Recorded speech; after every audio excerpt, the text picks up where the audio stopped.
Hey guys, I wanted to make a quick video today on a good use case that I've come across for the factory pattern in my own code. I'm creating a goal piece of software, tracking goals, helping people achieve goals.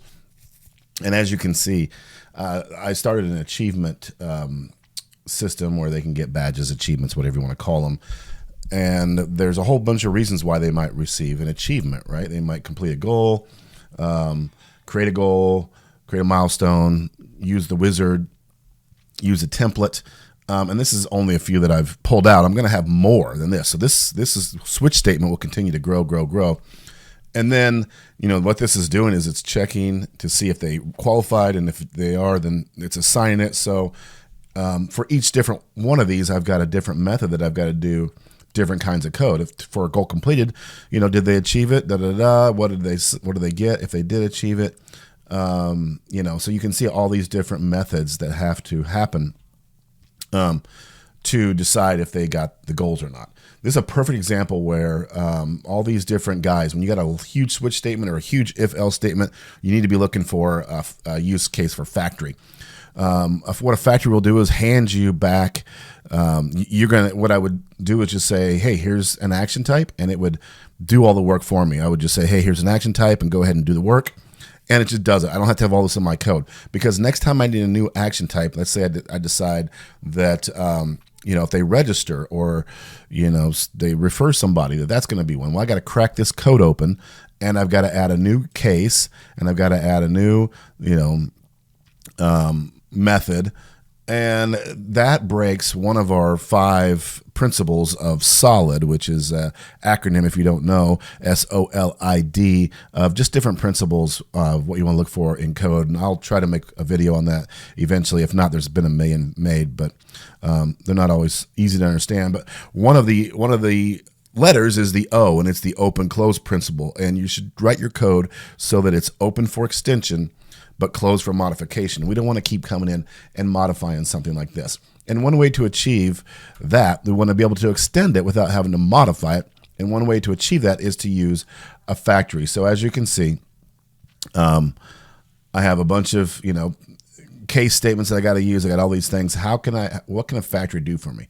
So I created a factory, just called it a factory. It's not anything specific. I mean, this is a design. It's a pattern, and it's So we call it a factory because what it does is you hand it something and say, hey, I need you to take care of it. Here's what I need you. Here's the thing, and it spits out what you need. That was a horrible explanation, but let me just show you. So I created an action handler factory. I called it action handler because I'm sending in actions for my goals. That's just what I named my enum. So I want a factory that will hold the different that will handle the different types of actions. So I created an action handler, and then I have one method that's get handle. Get the right type of handler based upon what you sent me. So there it is. It's going to spit out the right handler.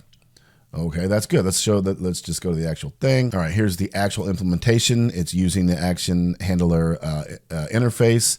It calls service provider. What service provider does, it's a built-in interface in .NET that kind of acts as a dependency resolver. It goes and gets the actual registered service at runtime. And so now that I need that, because I'm going to make a bunch of handlers. I haven't made these yet, but I'm going to make a bunch of handlers that's going to do all the work that is being done in here. Instead, it's going to be done in the handler. And so all this does is get handler, and it spits out, it returns the right kind of handler back to my code. This will make a lot of sense here when I show you the actual code. But I need to make something else.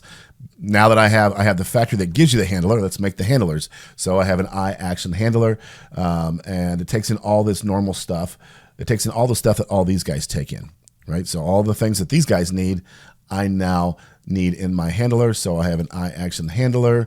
And it's going to just do the stuff. So this right here, handle async, is basically just going to do all the things that it would do here when it calls the method. And so here's an actual hard implementation, goal complete handler. Here we have it. I do need this achievement service, so I'm going to need that to actually assign the achievement. But now in here, handle async, all I have to do is come down here and take all this code that I was doing here and stick it in my handler. And so that's all it's doing. And all of the stuff that's happening in here is now happening in my factory and in my handler. And just to show you, instead of needing, once you get this implemented, instead of needing this giant switch case, you can get rid of all this.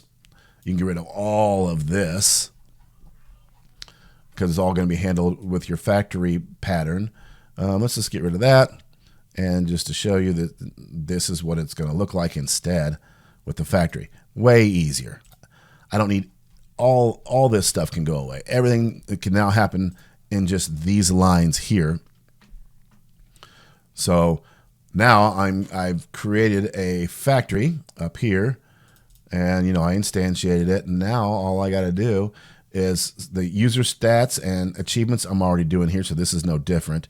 So really, I can do everything I did down here and below in just 2 lines of code with the factory pattern. I have the factory pattern give me the right handler. I send in the action type, so that's these guys here. And then I get the goal completed handler, goal created handler. And then I just tell my handler to handle async, and I pass all the stuff that I normally pass here. It's all done. So in 2 lines of code, I can whisk away all the details from lots and lots of code in my other service. And I just wanted to show you that that's what the factory will do. Makes things a lot cleaner. So yeah, this helps us achieve, yes, we will still have to come into our factory and add stuff in the factory and add new handlers. But now we've isolated what has to change where to just the factory area. It reduces basically overall danger of breaking something, having to change stuff in a lot of different places, or having to make our checker add new stuff.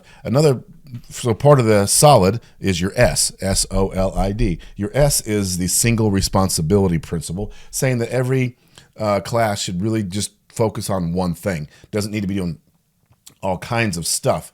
And so to have all this extra code in there, I'm kind of breaking the S too. So that this also takes away the S by using the factory.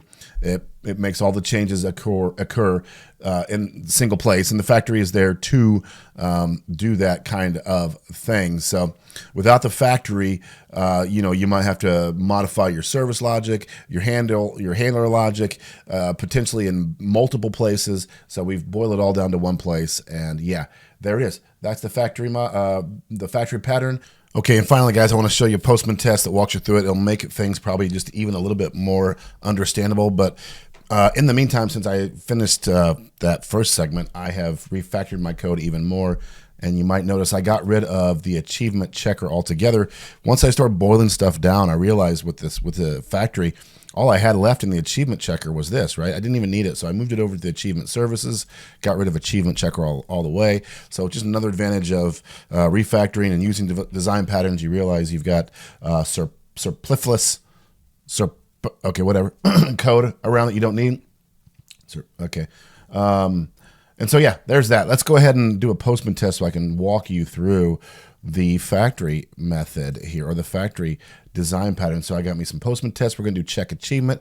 I'm going to click send. Okay, so here I'm going to check the achievements. So we step right into this. Got my user stats, my user achievements. All right, so here it is. Here's our factory. Our action type is goal. We're trying to check if we have all the goal created achievements. So we're going to step right into our factory. You can see our get handler is going to give us the one type that we want back. Here's the factory magic. It's producing that. It's grabbing that, and it is passing this back. So if I hover over handler, you'll notice I'll zoom in here that it's a goal created handler and not some other handler. So we had the right handler. And now that we do, we're going to tell it to do its specific stuff.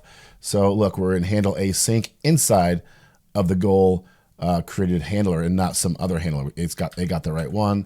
It's going to do its stuff and send that back. And there we go. We don't have any achievements. But yeah, that's how the factory works. And I wanted to show that in process. So thanks, guys, for listening. Peace out.